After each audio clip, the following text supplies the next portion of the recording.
दुपारी सर्वांना.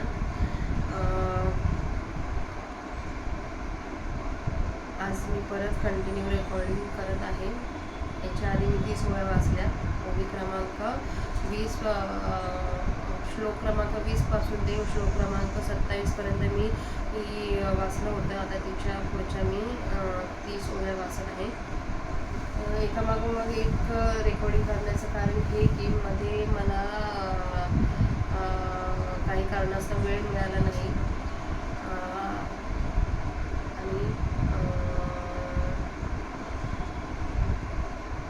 धावपळीच्या जगामध्ये देवासाठी 5 मिनटं काढण्याला पण मला वेळ मिळत नव्हता. तर आज निश्चयाने मी सकाळी पण 2 रेकॉर्डिंग केले. आता अजून 1 झाला आणि अजून मला 3 करायचे. असे 3 का करायचे तर मी 1 एप्रिलपासून रोज करण्याचा निश्चय केला होता की मला काहीतरी गोष्टी प्रूव्ह करायच्या होत्या. 1 एप्रिलपासून मी त्या चालू केल्या. स्वतःला प्रूव्ह करायचं होतं मला. तर त्याप्रमाणे माझ्या आता 3 रेकॉर्डिंग बाकी आहे. 22 भाग येण्यापर्यंत. ठीक आहे. आता मी प्रस्तावनेत खूप वेळ घालवला आहे. तर मी ओवी वाचायला घेतो. वक्रतुंड महाकाय सूर्यकोटी समप्रभा निर्विघ्नं कुरु मे देव सर्वकार्येषु सर्वदा. अलंकापुरी पुण्यभूमी पवित्र तिथे नांदतो ज्ञान राजा सुपात्र तया आठविता महापुण्य राशी. नमस्कार माझे सर्व ज्ञानेश्वरांशी. तत्त्ववित्त तु महाबाहो गुणकर्म विभागयो गुणागुणेषु वर्तन्त इति मत्वान सज्जते. जे तत्वज्ञानी यांच्या ठाई जो प्रकृती भाव नाही, जे कर्म जात पायी निपजत असे ते देहाभिमानी सांडुनी गुणकर्म ओलांडुनी साक्षीभूत होऊन निवर्तती देही. म्हणून शरीरी जरी होती तरी कर्मबंधन आकळती. जैसा का भूतचेष्टा गबसती घेपविना प्रकृते गुणसमूढा सज्जन्ते गुणकर्मसु तान कृस्तन विदो मंदान कृस्तन विन न विचालयते नयेत. एथ कर्मी तो चिलिपे जो गुणसंभ्रम घेपे प्रकृतीचे नि आटोपे वर्ततू असे.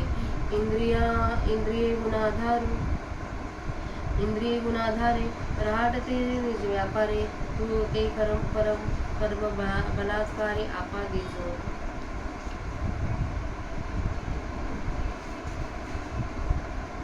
मयि सर्वाणि कर्माणि संन्यासादात्मत चेतसा निराशी निर्ममो भूत्वा युधत्स्व विंगत्वज्वराः.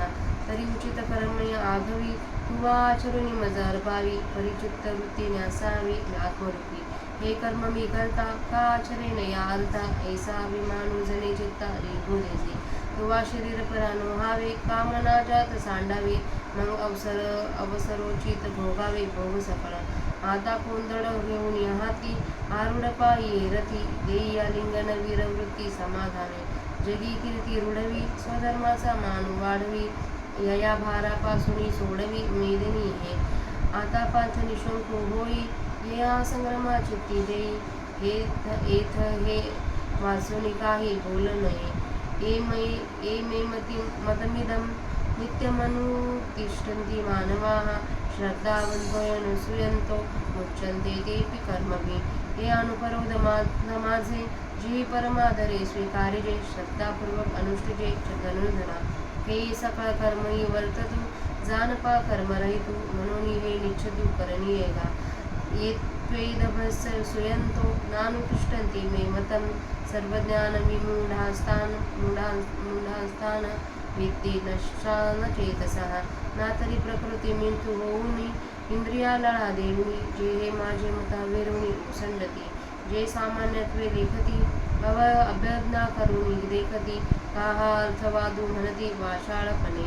देह मोह मदिरा भ्रमले विषय विक घारले अज्ञानपंखी बुडाले निभ्रांत माने. देखे शवाच्या हाती दिदले जैसे कारत्न वाया गेले ना तरी जाथंदा पाहिले प्रमाण नव्हे. का चंद्राचा उदय जैसा उपयोगाचा नवचे वायसा मूर्खा विवेकू हा तैसा रुचेल ना. तैसे ते पार्था जे विमुख या परमार्था तयाचे संभाषण सर्वथा करावे ना. म्हणून ते न मानती आणि निंदाही करू लागती. सांगे पतंग काय साहती प्रकाशाते, पतंगादिती आलिंगन, तेथ वित्यासे अचूक मरण, देवी विषाचरण आत्मघाता. सदृशं चेष्टते स्वस्याः प्रकृती ज्ञानवानपि, प्रकृती यांती भूतानि निग्रहाखी करष्यति. म्हणून इंद्रिय एके जाणते नि पुरखे, विना कौतुके आदी करुणी. हा गा सर्पेसी खेळ येईल, ती व्याघ्र संसर्ग सिद्धी जाईल. सांगे हाळ जिरेल सेवे लिया काही, देखे खेळता अग्नी लागला, मग दोन सावरे जैसा उधवला, तैसा इंद्रिया लळा दिदला भला नव्हे. एरवी तरी अर्जुना या शरीर पराधीना, कानाना भोग रचना मिळवावी. आपण सायसे करुणी बहुते, सकाळी समृद्धी जाते, उद वस्तू या देहाते प्रतिपाळावे का. सर्वस्व शिनोनी येथे अर्जवावी संपत्ती जाते, हे निष्पधर्म सांडूनी देहाते पोखावे काही. मग हे तव पावच मिळावा, शेकी अनुसरेल पंचत्वा, ते वेळी केला का घेवसावा शिनू आपला.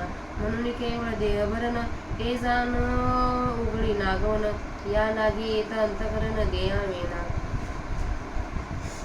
तर आता या 30 आणि त्यांच्या श्लोक वाचून झाले आहेत. प्राकृत भाषेतील ओव्या आणि भगवद्गीतेतील श्लोक वाचून झालेले आहेत. त्यांचा मराठीत अर्थ मी वाचते.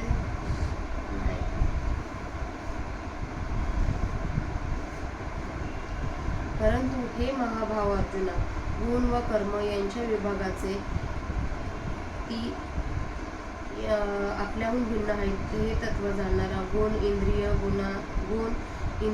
गुणांच्या विषयांच्या ठिकाणी प्रवृत्त होतात. गुण गुणांच्या ठिकाणी प्रवृत्त होतात, म्हणजे इंद्रिय विषयांच्या ठिकाणी प्रवृत्त होतात असे समजून आसक्त होत नाही. ती अशी की ज्या प्रकृतीच्या गुणांपासून ही सर्व कर्म उत्पन्न होतात, तिच्याशी ब्रह्मनिष्ठाचे तादात्म्य नसते. ते देहाचा अभिमान टाकून गुण व गुणांपासून उत्पन्न होणारी जी कर्मे त्यांचे उल्लंघन करून देहामध्ये उदासीनतेने राहतात. म्हणून सूर्याच्या प्रकाशात जरी प्राणीमात्रांचे सर्व व्यवहार होतात, तरी सूर्य हा त्यांच्या कर्माने जसा लिप्त होत नाही, तसे हे शरीरधारी जरी असले तरी ते कर्मबंधाच्या ताब्यात जात नाही. प्रकृतीजन्य गुणांनी मोहित झालेले लोक गुणांच्या कर्माच्या ठिकाणी आसक्त होतात.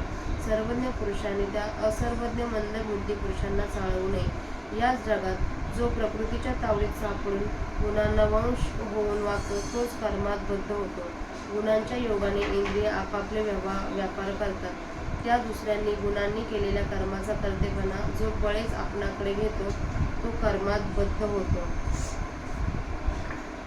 चित्तवृत्ती माझ्या ठिकाणी ठेवून माझ्या ठिकाणी सर्व उचित कर्म समर्पण करून निरीच्छा आणि निरअहंकार होऊन संशयरहित असा तू युद्ध कर. तरी सर्व विहित कर्म ती मला तू अर्पण कर, परंतु चित्तवृत्ती मात्र आत्मस्वरूपी ठेव. हे विहित कर्म मी त्याचा करता अथवा अमुक करण्याकरता मी त्या कर्माचे आचरण करीन असा अभिमान तुझ्या चित्तात कदाचित येईल, तर तो येऊ देऊ नकोस. तू केवळ देह आसक्त होऊन राहू नकोस. सर्व कामनांना टाकून दे आणि मग सर्व भोगांचा तथाकाली उपभोग घे. आता तू आपल्या हातात धनुष्य घेऊन या रथावर चढ आणि आनंदाने वीरवृत्तीचा अंगीकार कर. या जगात तू आपली कीर्ती रूढ कर व आपल्या धर्माचा मान वाढव आणि पृथ्वीला या दुष्टांच्या ओझ्यातून सोडव. आता अर्जुना, संशय टाकून दे आणि युद्धाकडे लक्ष दे. या प्रसंगी युद्धाशिवाय दुसरी गोष्ट बोलू नकोस. जे श्रद्धावान आणि निर्मत्सर मानव हे माझे मत नित्य अनुसरतील, ते देखील कर्मापासून मुक्त होतील. अर्जुना, हा माझा यथार्थ उपदेश जे मोठ्या पूज्य बुद्धीने मान्य करतात आणि विश्वासपूर्वक त्याप्रमाणे वागतात, ते सर्व कर्म करीत असले तरी ते कर्मरहित आहेत असे अर्जुना तू समज. हे कर्म अवश्य करणे आहे. पण जे मत्सरी लोक हे माझे मत अनुसरत नाहीत, ते सर्व प्रकारच्या ज्ञानाविषयी मूढ, अविवेकी व नष्ट आहेत असे समज. नाहीतर प्रकृतीच्या अधीन होऊन व इंद्रियांचे लाड करून जे लोक या माझ्या मताचा तिरस्कार करून ते टाकून देतात, जे याला एक किरकोळ गोष्ट समजतात, जे याच्याकडे अनादराने पाहतात किंवा जे वाचाळपणे यास पुष्पित वाणी म्हणून म्हणतात, ते लोक अविवेकरूपी दारूने मत्त झालेले आहेत आणि विषयरूपी विषाने व्यापलेले आहेत. व अज्ञानरूपी चिखलाने फसलेले आहेत असे निसंशय समज. पहा, प्रेताच्या हातात दिलेले रत्न ज्याप्रमाणे व्यर्थ जाते अथवा जन्मांधाला दिवस उगवल्याचा उपयोग नाही, किंवा ज्याप्रमाणे चंद्राचा उदय कावळ्यांच्या उपयोगी पडत नाही, त्याप्रमाणे हा विचार मूर्खांना रुचणार नाही. अर्जुना, याप्रमाणे जे या परमार्थाकडे तोंड फिरवणार असतील त्यांच्याशी मुळीच भाषण करू नये. ते या उपदेशाला तर मानित नाहीतच आणि उलट त्याची निंदा देखील करू लागतात. म्हणून सांग, पतंग काय प्रकाशाला सहन करू शकतील? ज्याप्रमाणे दिव्याला आलिंगन देण्यात पतंगाला अचूक मरण ठेवले आहे, त्याप्रमाणे विषयाचरणात अचूक आत्मनाश होतो. ज्ञानी सुद्धा आपल्या प्रकृतीस अनुसरून वागत असतो. महाभूते आपल्याला कारणात अव्यक्तात लीन होतात. येथे निग्रहाचा काय उपयोग? म्हणून कोणीही शहाण्या मनुष्याने ह्या इंद्रियाची मौजेने देखील लाड करू नये. अरे, सापाबरोबर खेळता येईल काय?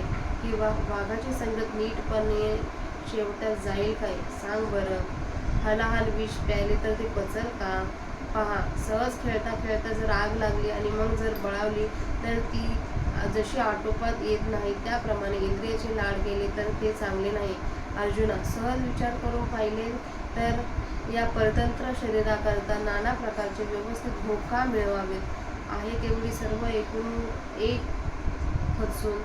खर्चून रात्रंदिवस या देहाची जोपासना का करावी? या लोकात सर्व प्रकारे कष्ट करून सर्व प्रकारची संपत्ती संपादन करावी आणि मग सर्व आपला धर्म टाकून त्या संपत्तीने देहाला पुष्ट करावे, हे योग्य आहे का? बरे, हे शरीर पाहिले तर 5 भूतांच्या मिलाफाने झाले आहेत व ते शेवटी 5 भूतातच मिळून जाणार. त्यावेळी आपण केलेले श्रम कोठे शोधून काढावेत? म्हणजे आपल्या कष्टाचा मोबदला कोणास विचारावा?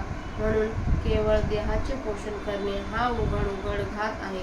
याकरिता तू असल्या देहापोषणाकडे लक्ष देऊ नकोस. तर अशाप्रमाणे 30 ओव्या वाचून झाल्या आहेत आणि त्यांचा मराठीत अर्थ मी वाचला आहे. काही चुकलं असेल तर क्षमा करा.